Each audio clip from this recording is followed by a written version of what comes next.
Geopolitical analysis today focuses on the obvious, the friction between the United States and China, and the volatility of the Middle East.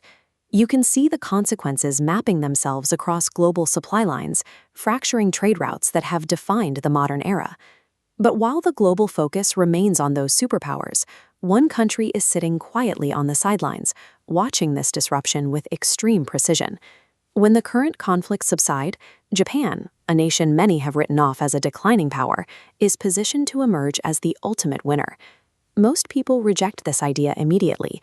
We are taught to measure a country's future by its current material conditions, its debt, its demographics, and its growth rates. These metrics are effective for measuring a snapshot in time, but they fail to account for historical agency. Relying strictly on macroeconomic models creates a massive blind spot. Spreadsheets can quantify a nation's resources, but they cannot predict how a specific culture will respond when its back is against the wall. To understand Japan's future, we have to look past the data and toward the behavioral patterns that define its history.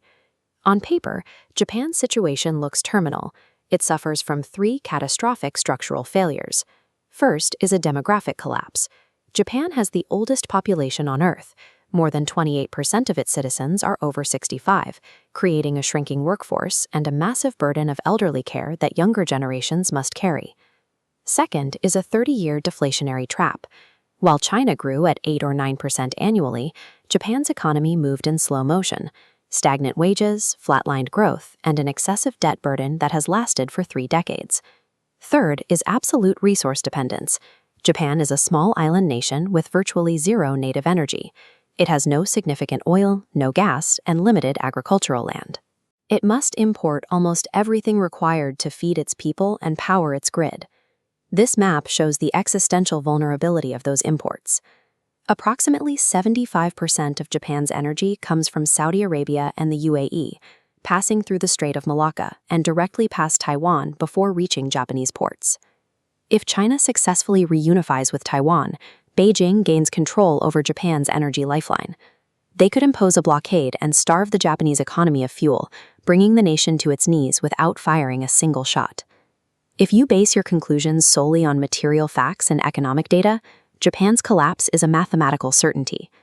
To see what the data misses, you have to stop thinking like an economist and start thinking like a historian. History reveals what I call the dialectic of resilience. For Japan, an extreme existential threat does not lead to collapse. Instead, it serves as the necessary catalyst for radical national unity and transformation. Consider the 13th century Mongol invasions. Japan was a divided, feudal society fighting internal wars. They faced the most powerful military force the world had ever seen, the Mongol Empire, which had already crushed every army from China to Russia. Faced with annihilation, the feuding clans unified instantly. They fought with a ferocity that stunned the invaders, surviving 2 separate full-scale invasions. Twice, Japan defeated the world's greatest military empire while operating as a fragmented feudal nation. This establishes a baseline historical rule. When the survival of the Japanese state is at stake, internal divisions evaporate, and the people consolidate into a highly effective national organism. In the 19th century, Western industrial powers were colonizing Asia. Japan, still using samurai swords, appeared to be the next inevitable target. Instead, Japan executed the Meiji Restoration. The nation made a collective decision to master Western industrial technology and military organization. In a single generation, they transformed from a feudal island into an industrial power that defeated the Russian Empire in open conflict. By August 1945, Japan was finished. Atomic bombs and firebombing had reduced its cities to rubble. Its navy was destroyed, and its economy shattered. No historical measure suggested Japan could recover in a meaningful timeframe. Yet, in just 20 years, Japan became the world's leading manufacturing power. Driven by collective discipline and sheer will, they moved from complete devastation to global industrial dominance, faster than any nation in modern history. This historical record is clear.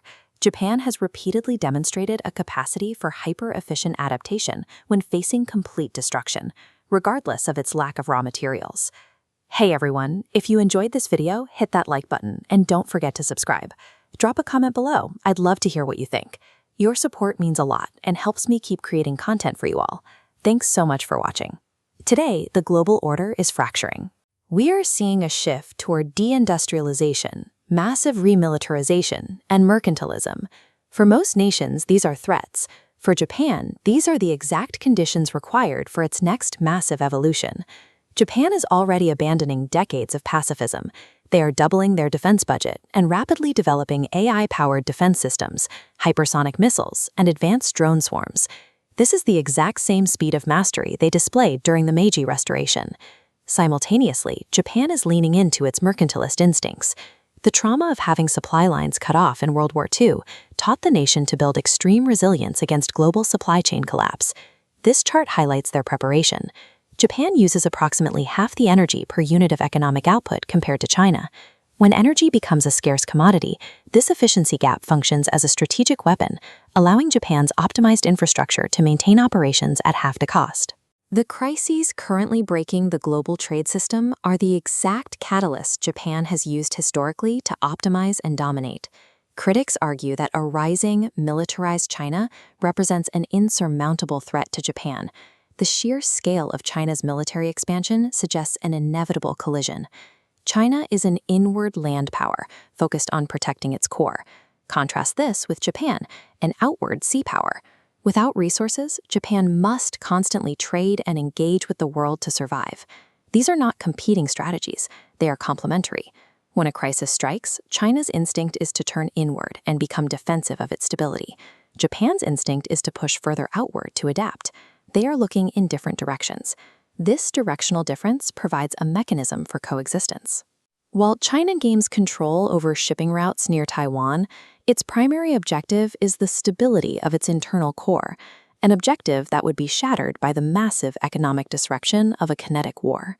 Because Japan serves as the outward trade conduit China needs for that internal growth, they function as complementary pieces of a shared regional system where conflict is too expensive for either to pursue.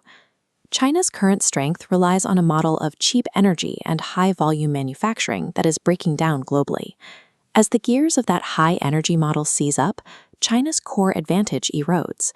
Japan is culturally engineered to reorganize and innovate at the exact moment a global system fails. It has done so after the Mongol invasions, after Western threats, and after nuclear devastation. If you bet on the future based on today's economic spreadsheets, you will overlook this nation. But if you bet on the historical pattern of a nation's response to an existential wall, you bet everything on Japan. Japan's structural vulnerabilities, its aging population, and its lack of oil are not a death sentence. They are the crucible that guarantees it will be the surprise winner of the 21st century.